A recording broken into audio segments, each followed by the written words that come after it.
Happy journey বুলি নকওঁ কেতিয়াও, কিন্তু গৈ পালে ফোন কৰিবলৈ নাপাহৰিবা। এই ৰাতি 12 বজাত হয়তো বাৰ্থডে উইচ কৰিবলৈ তাৰিখটো মনত নাথাকিব পাৰে, কিন্তু দিনটোৰ শেষত কি কৰিলা সেইটো ক'বই লাগিব। উৰে ৰাতি ফোনটো লগাই থোৱাতকৈ সোনকালে শুই যাবা, কিন্তু ৰাতিপুৱা জগাই দিবলৈ নাপাহৰিবা।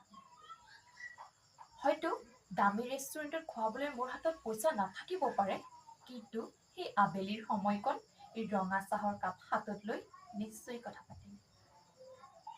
হয়তো মোৰ দামী গাড়ী নাথাকিব পাৰে বা মই চলাব নাজানিব পাৰোঁ, কিন্তু সেই আবেলিৰ সময়কণ হাতত হাত থৈ সদায় খোজকাঢ়িম একেলগে।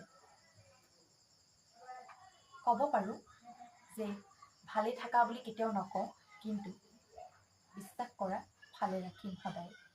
এতিয়া কোৱা, মই ক'বলৈ পাৰিম?